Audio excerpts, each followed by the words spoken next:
Esperamos los memes el día lunes. Se despide Julio. Sí, y Julio, bueno, hay varios memes también que tienen que ver con el tema de los computadores, de las fundaciones, ¿no? De varias cosas que ha sido también protagonista. Lo que Julio se llevó. Por ejemplo, aunque el escándalo de fundaciones explotó a mediados del mes de junio. Vamos a hablar justamente de este tema porque cada día vamos agregando nuevos ingredientes, han salido más datos y ahora estamos también concentrados en el tema de las famosas boletas de garantía, ¿no? La fundación que recibe platas públicas, ¿no? Suponíamos que había una boleta de garantía también para el ejercicio. Ahora sabemos que hay un modelo que cambió del año 2019 donde se entregaban los recursos a los municipios de público a público, no se exigía boleta de garantía, pero cuando pasa a fundaciones, ¿no? Insistimos, el año 2019 se mantiene esa práctica de no exigir boleta de garantía. Y eso fue el error al que hacía referencia el ministro de Justicia. La inercia a la que se ha hecho referencia. Vamos a hablar sobre este tema con el director ejecutivo de la Comunidad de Organizaciones Solidarias, Hans Rosenkrantz, que está en línea. ¿Qué tal, Hans? Buenos días. Hola, buenos días. Hola Loreto, hola Álvaro, muy buenos días. Hans, nosotros conversamos cuando explotó este escándalo, ¿no? Nos explicabas más o menos el tema de las fundaciones, el impacto también que había tenido ya muy tempranamente. Ahora vamos a hablar de eso también, pero preguntarles a ustedes que agrupan a tantas organizaciones sociales, ¿cómo funciona el tema de las boletas? Efectivamente no se entrega, hoy día también viene información de prensa, ahí en particular en el Mercurio, donde da cuenta de 3 regiones, al menos en el caso de vivienda, ¿no? Donde se exigen. ¿Cuál ha sido la experiencia de ustedes? ¿Les piden boletas de garantía? Mira, lo más habitual en el trato de las organizaciones con el Estado es que exijan boleta de garantía. Y la boleta de garantía finalmente lo que hace es garantiza que tú hagas bien lo que vas a hacer o que cumplas con lo que dijiste que ibas a hacer, y si no lo vas a hacer, te ejecutan ese documento financiero que te permite finalmente recuperar recursos de vuelta al Estado. Y esas boletas de garantía han existido desde siempre. Ha habido periodos que son muy altas, periodos que son más bajas, pero existen.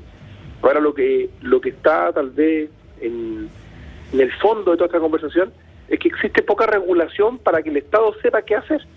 Entonces se van tomando decisiones, secretaría por subsecretaría, o departamento, o división, o ministerio, y hay distintas reglas porque no existe un estándar unificado. ¿Qué explicación hay para que ese estándar no exista?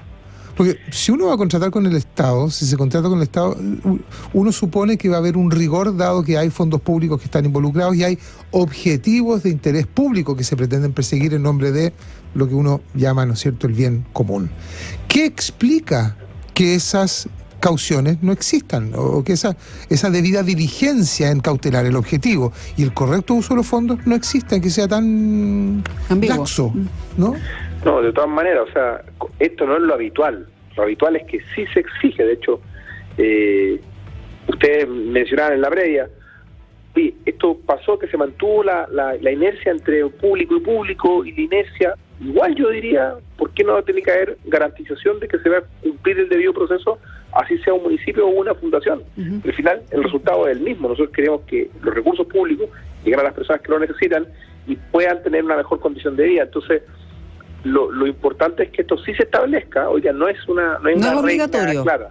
No es obligatorio, no. ¿Va a depender de cada Seremi, por ejemplo? ¿O de la autoridad? En alguna, yo no soy experto en todas las para estatal, pero lo que podría decir es que en ciertas compras públicas que pasan por algunos sistemas, recuerden que las fundaciones, la mayoría de las fundaciones no entran por el formato Chile Compra. Chile Compra, que es lo que tiene la mayoría de las compras públicas en el país, tiene un montón de reglas que así entregan ciertas garantías de que las cosas van a funcionar bien. Nosotros en las fundaciones usualmente operamos con muchas más reglas, pero es más de voluntad de cada servicio.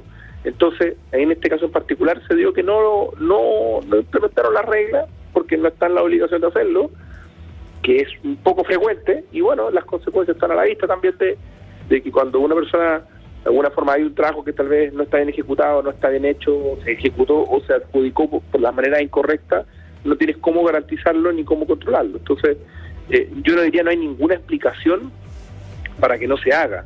Lo importante es que esto no se convierta en lo contrario, porque finalmente las boletas de garantía implican que tú tengas los recursos para implementar ese servicio. Entonces, supongamos que tú estás dando un servicio en un hogar de personas mayores, ¿ya?, y te hacen un servicio. Entonces tú dices, bueno, si te pagan al final, puede pasar. Ya, cuando usted termine de hacer el servicio, yo le voy a pagar.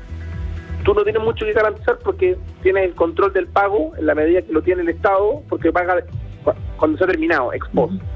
Pero si hacen adelanto, se tiene que garantizar el servicio. Ahora, si yo le pido a la fundación o al municipio, como yo les decía, que creo que no hay por qué no hacerlo, o al que sea que vaya a prestar ese servicio, una boleta de garantía del mismo monto, 100%, yo lo podría decir, ahora entonces que poner boleta de garantía del 100%, es como exigirle a la fundación por atender a un grupo de personas mayores que tenga esa misma plata en la cuenta, lo que también es medio loco, porque todo el mundo sabe que las fundaciones usualmente no tenemos, las organizaciones de la sociedad civil, no tenemos los recursos en el banco, salimos a pedirlo, hacemos colecta, rifa, buscamos socios, entonces no es, hay que buscar la justa medida, como dice Aristóteles, ¿cierto? Hay que tener una medida, y la medida de la boleta de garantía del 10%, que es lo que se debería implementar transversal, no se hizo y ahí están las consecuencias.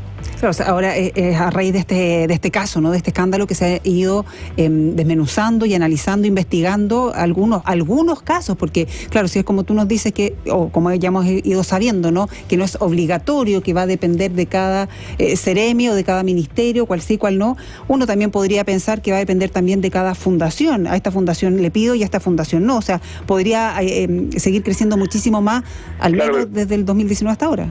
De todas maneras, pero ahí nosotros, como organización de la sociedad civil, ¿sí? Somos totalmente, tenemos un poder, no tienen a quién, no tenemos cómo pedir que no nos exijan una boleta de garantía, o sea, es todo lo contrario, nos exigen y cumplimos, ¿no? Es así, claro, porque si no quedan fuera.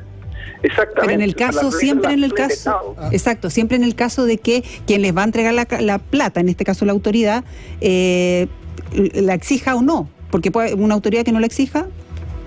Claro, puede pasar. Es discrecional, digamos. Exactamente. Claro. Y la fundación no le va a decir, oiga, pero exíjame una boleta de garantía. Porque eso no lo va a hacer una fundación, evidentemente. Es algo que tiene que hacer la autoridad. El dueño de la plata, pues. O sea, el que va a entregar la plata. Tiene la obligación de comportarse respecto de la gestión de recursos públicos y cautelar los objetivos de una manera diligente, porque es lo que está viendo la Contraloría ahora. Ese va a ser el pronunciamiento administrativo, en el fondo va a ir por ahí.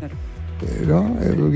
O sea, nosotros lo que hemos venido diciendo hace mucho antes del caso convenio, de hecho hace poquito antes del caso convenio estuvimos con el ministro de Hacienda, es decir, regulemos mejor la relación de las organizaciones con el Estado para tener menos ventanas de oportunidad para que aquellos que quieran usar más los recursos públicos tengan, con una orden, y esto en todo el mundo existe, o sea, tú vas a Inglaterra y existe una cuestión que se llama la Comisión de la Caridad, la Charity Commission, y está regulada la relación, hay un registro, tú ves los fondos públicos, los directores, como que fue, o sea, siempre que hay un fondo público tiene que estar el estado de transparencia arriba, y nosotros en el sector de las organizaciones estamos totalmente a favor de eso.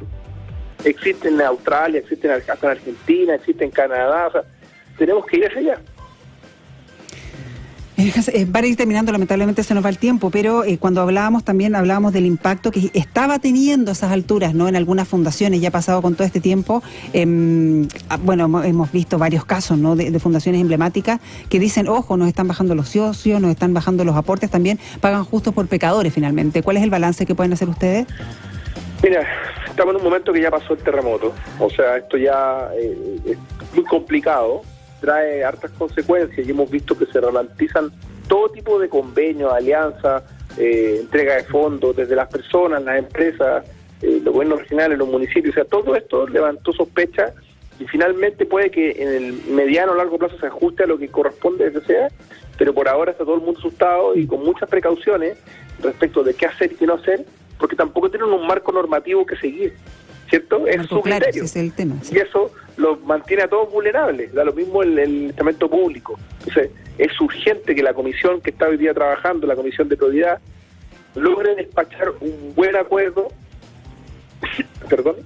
un buen acuerdo de trabajo entre el Estado y la sociedad civil que permita tener un estándar adecuado, prolijo, con probidad, con transparencia, y eso es lo que queremos todos los que trabajamos en el sector, que eso esté a la vista, queremos ser fiscalizados, porque sabemos que nuestro único activo es la confianza. Hans Rosenkranz es director ejecutivo de Comunidad de Organizaciones Solidarias. Muchas gracias, Hans, por haber estado con nosotros esta mañana. Buenos días. Álvaro, muchas gracias a ustedes. Muy buenos días, muchas gracias. Muchas gracias.